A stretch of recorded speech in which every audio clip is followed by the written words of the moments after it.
So it was a long time ago. I wasn't here. Okay, now I am. All right, let's go. In Congress, July 4th, 1776, the unanimous declaration of the 13 United States of America. When in the course of human events, it becomes necessary for one people to dissolve the political bands which have connected them with another, and to assume among the powers of earth the separate and equal station to which the laws of nature and nature's God entitle them, a decent respect to the opinions of mankind requires they should declare the causes which impel them to the separation. We hold these truths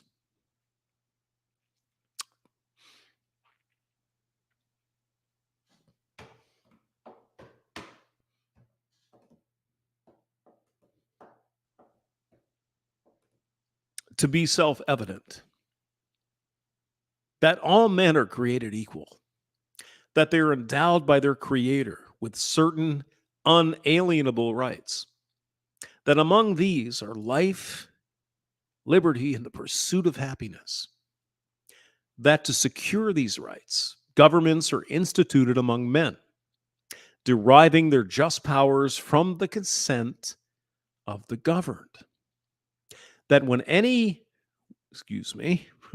that whenever any form of government becomes destructive of these ends, it is the right of the people to alter or abolish it, and to institute new government, laying its foundation on such principles and organizing its powers in such form as to them shall seem most likely to affect their safety and happiness. Prudence, indeed, will dictate that governments long established should not be changed for light and transient causes. Mm-hmm. The Founding Fathers, 1776. Anything today, maybe? No. Okay. And accordingly, all experience has shown that mankind are more disposed to suffer while evils are sufferable than to right themselves by abolishing the forms to which they are accustomed.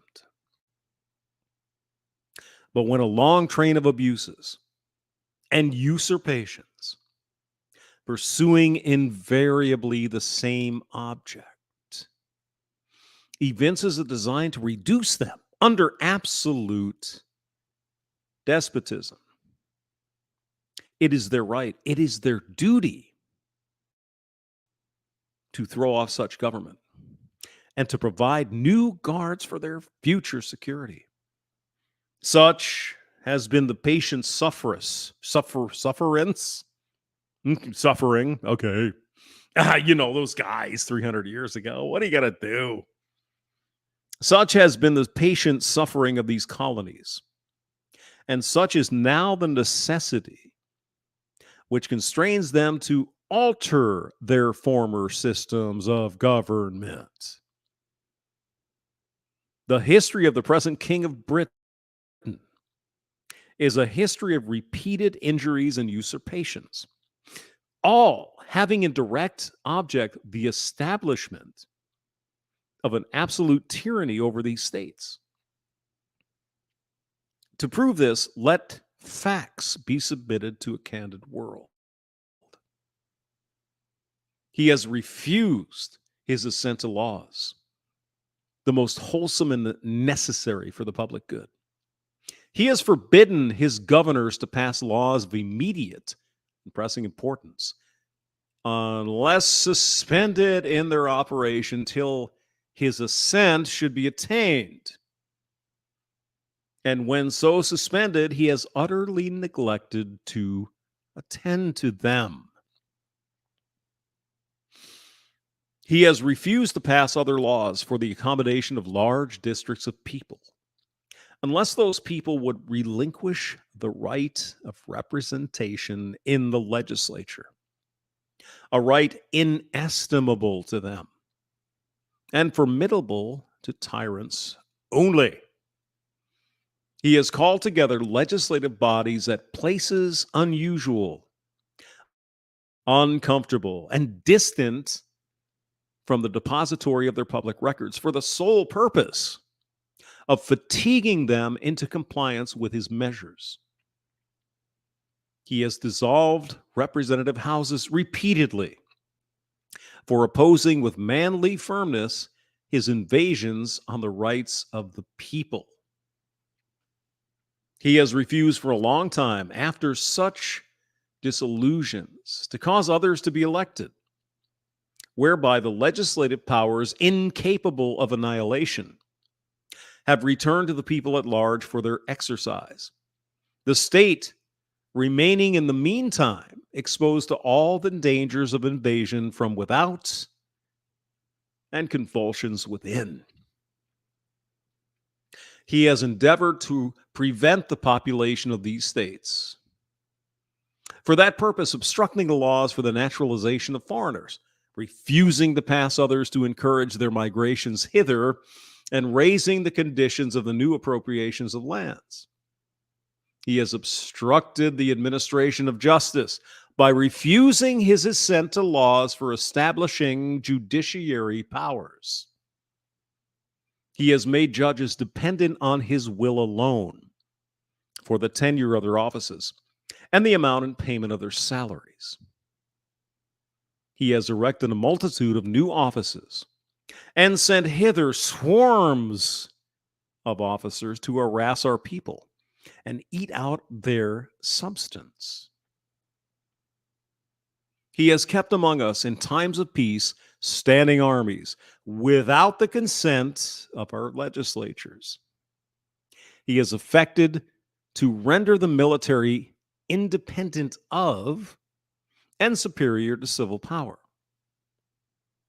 He has combined with others to subject us to a jurisdiction foreign to our Constitution and unacknowledged by our laws, giving his assent to their acts of pretended legislation, for quartering large bodies of armed troops among us, for protecting them by a mock trial from punishment for any murders which they should commit on the inhabitants of the states, for cutting off our trade with all parts of the world, for imposing taxes on us without our consent, for depriving us in many cases of the benefits of trial by jury, for transporting us beyond seas to be tried for pretended offenses, for abolishing the free system of English laws in a neighboring province, establishing therein an arbitrary government and enlarging its boundaries so as to render it at once an example and fit instrument for introducing the same absolute rule into these colonies. That'd be Canada. For taking away our charters, abolishing our most valuable laws, and altering fundamentally the forms of our governments, for suspending our own legislatures and declaring them invested with power to legislate for us in all cases whatsoever. He has abdicated government here by declaring us out of protection and waging wars against us. He has plundered our seas, ravaged our coasts, burnt our towns, and destroyed the lives of our people. He is at this time transporting large armies of foreign mercenaries to complete the works of death, desolation, and tyranny, already begun with circumstances of cruelty and perfidy. Perfidy. Scarcely paralleled in the most barbarous ages, and totally unworthy of the head of a civilized nation. He has constrained our fellow citizens taken captive on the high seas to bear arms against our country, to become the executioners of our friends and brethren, or to fall themselves by their hands. He has excited domestic insurrections amongst us and has endeavored to bring on the inhabitants of our frontiers, the merciless Indian savages, whose known rule of warfare is an undistinguished destruction of all ages, sexes, and conditions. In every stage of these oppressions, we have petitioned for redress in the most humble terms. Our repeated petitions have been answered only by repeated injury. A prince whose character is thus marked by every act which may define a tyrant is unfit to be the ruler of a free people. Nor have we been wanting in attentions to our British brethren. We have warned them from time to time of attempts by their legislature to extend an unwarrantable jurisdiction over us. We have reminded them of the circumstances of our emigration and settlement here. We have appealed to their native justice and magnanimity. And we have conjured them by the ties of our common kindred to disavow these usurpations, which would inevitably interrupt our connections and correspondence.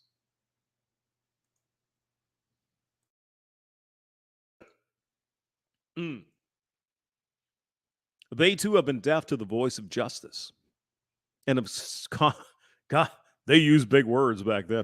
Consanguinity, common blood, right? We must therefore acquiesce in the necessity which denounces our separation and hold them, as we hold the rest of mankind, enemies in war, in peace, friends. We therefore, the representatives of the United see that's why I get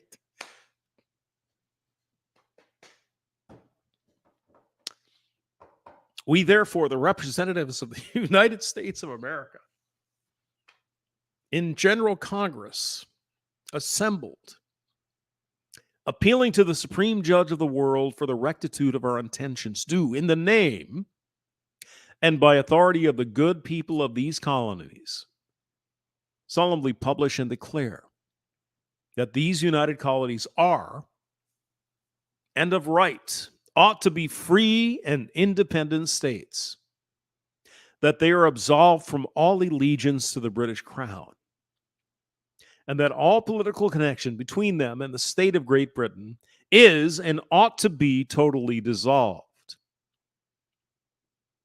and that as free and independent states, they have full power to levy war, conclude peace, contract alliances, establish commerce, and do all the other acts and things which independent states may of right do.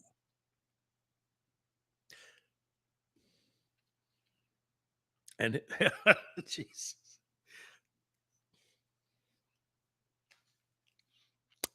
And for the support of this declaration, with a firm reliance on the protection of divine providence, we mutually pledge to each other our lives, our fortunes, and our sacred honor. Signed by the following men: from Georgia, Button Gwinnett, Lyman Hall, and George Walton. From North Carolina, William Hooper, Joseph Hughes, and John Penn. From South Carolina, Edward Rutledge, Thomas Hayward Jr., Thomas Lynch Jr., and Arthur Middleton.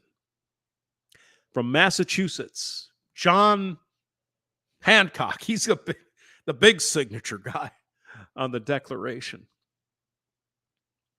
From Maryland, Samuel Chase, William Paca, Thomas Stone, and Charles Carroll of Carrollton. From Virginia, George Wythe, Richard Henry Lee, Thomas Jefferson, Benjamin Harrison, Thomas Nelson Jr., Francis Lightfoot Lee, and Carter Braxton. From Pennsylvania, Robert Morris, Benjamin Rush.